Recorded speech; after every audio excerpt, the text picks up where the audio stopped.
Hey, Chelsea!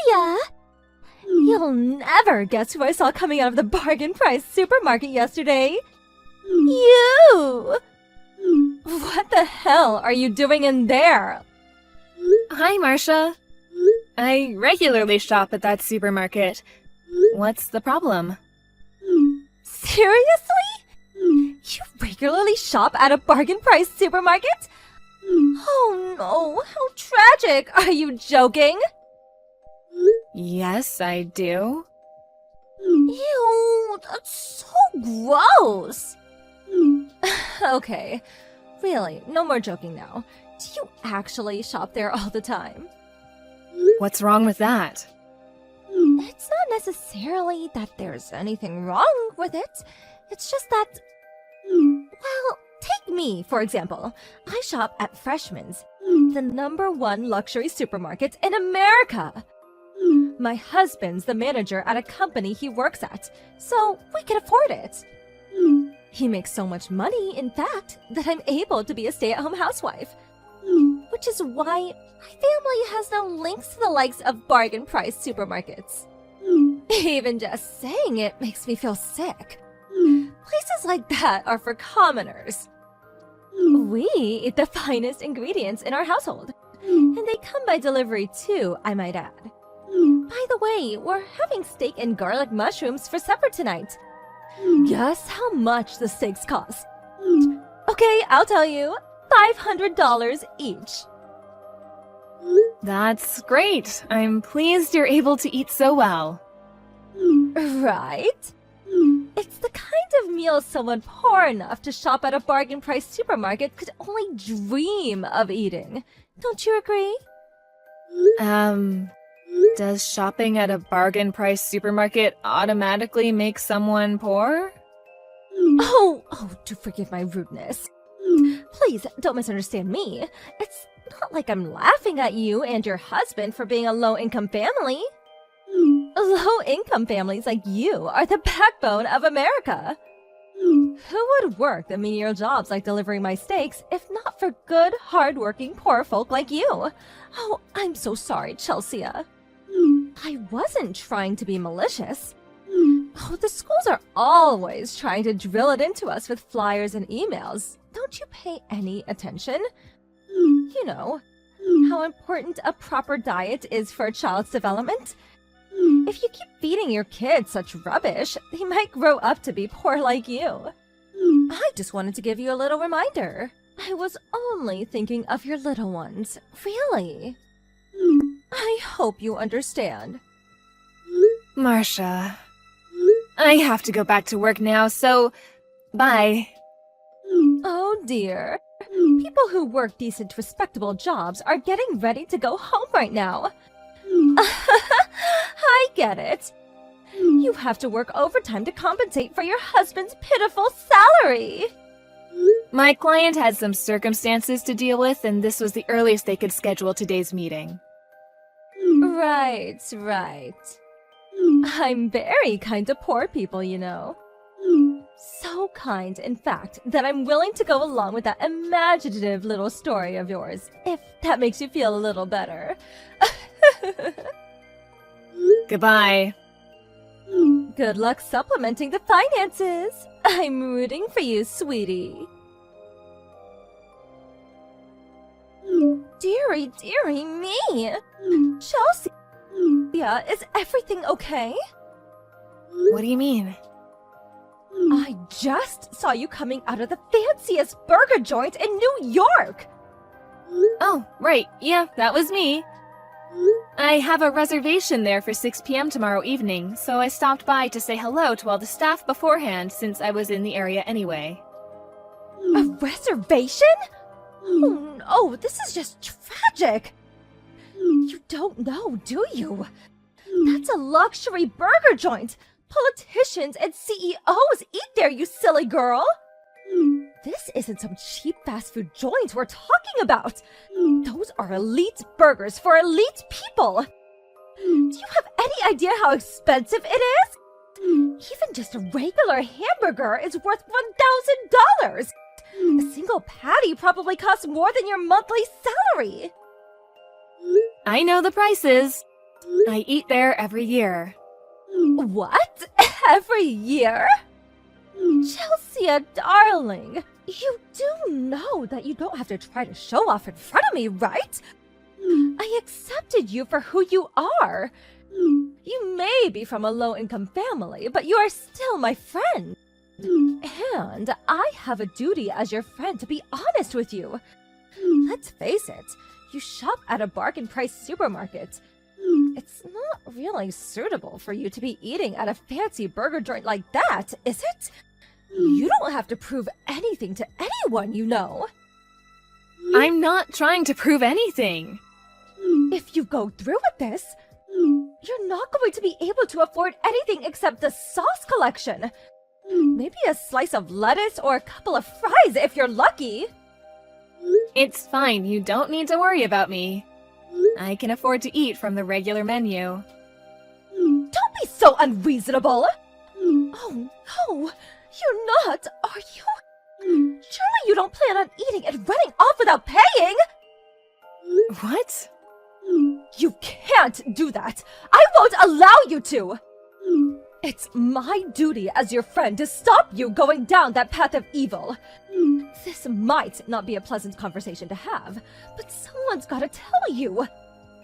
The path of evil? Isn't that a bit dramatic? You're starting to creep me out now.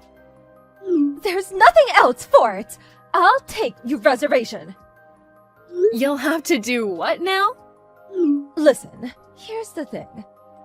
I actually tried to book a reservation for tomorrow myself, but I was told that they were fully booked. Then, at the perfect timing, as if it was fate, you tell me you had a reservation just around the time I was planning to go. How does this sound? To save you the financial damage, the shame, and the embarrassment of going to a restaurant you couldn't afford to eat at in a million years, I'll go with my family instead. 2 birds, 1 stone. It's fine, really. It's not fine! Surely you don't plan on throwing my kindness back in my face? Kindness? From my perspective? It just feels like you're trying to steal my reservation. Steal? How could you say something so awful? How could it be anything else when you're being so persistent despite me saying no? Fine. You've had your chance, Missy. I'm done mincing my words with you. That High Clay's Burger restaurant, it is not the kind of establishment a peasant like yourself can afford to eat at. It's for celebrities, politicians, and CEOs. It's for people from the upper echelons of society. The chosen ones like myself. I suggest you give up if you don't want to end up severely embarrassed. And give me your reservation while you're at it. No. Excuse me? I told you, I eat at that restaurant every year. There's a reason for that. Tomorrow is a special day. There's no way I'm gonna let you have my reservation. How dare you! You're giving me the reservation, and that's final. 1 phone call to the restaurant from me would be all it takes to have you banned for life. Something tells me you can't do that. Oh, yes, I can. I can do whatever I want to. I have money. You dare defy me? I'll come down on you with the rage of 1,000 suns, you miserable little wretch. I have connections. I know people. Chelsea, you went inside the restaurant, didn't you? What on earth are you playing at? Oh, hi, Marcia. The time for hi has passed. I had your reservation switched over to my name. What are you doing in there? The restaurant's reputation will be irreparably damaged if people find a lowly peasant like you went inside. You'll make an upholstery smell. Hurry up and get out now. Did you go in pretending to be me? No, I most definitely didn't. I got a phone call from the restaurant asking for confirmation regarding your call about the name change on the reservation. Naturally, I told them it wasn't me and that I didn't want to change my booking. So, here I am, in the seat I booked, just as planned. What? There is no way for someone from a low-income family to be behaving! Have you no self-awareness? This defies all common sense and decency! Hurry up and get outside! You want to come in so badly? Why don't you just sit at the bar in the hopes that a table becomes available? Excuse me? Me sit at the bar? I feel nauseous. Apparently you can come in without a reservation if you sit at the bar. That's not the point. You shouldn't be in there. You're poor, your family are poor, your children will be poor, and your filthy peasant aura is going to upset the clientele if you stay even a moment longer. How many times do I have to repeat myself? There are two kinds of people in this world. Those who can afford to eat at luxury restaurants, and those who can't. It's plain as day which category you fall into, so get out! I don't remember hearing any rules like that. It's an unspoken understanding. Good grief. To think you can't even comprehend something as simple as that. This is why you're poor. Hurry up and get out! I'll be having your table. So, I hate to change the subject, but your husband's dining with us as part of our group today. Huh? I know you mentioned something yesterday about coming with your family, but if your husband's in here with us, who's the guy you're with right now? I don't know what you mean. I can see you out the window. Who's that guy gently caressing your leg? You seem to be really familiar with one another. I can see you really clearly. I'm 100% sure it's you. My husband's in there? Yup, he's here. Why? More importantly, why the hell are you eating with my husband? Anyway, you made a mistake. I'm not doing anything, yes. Don't mind him. He's just a friend. You see, he stumbled and his hand slipped.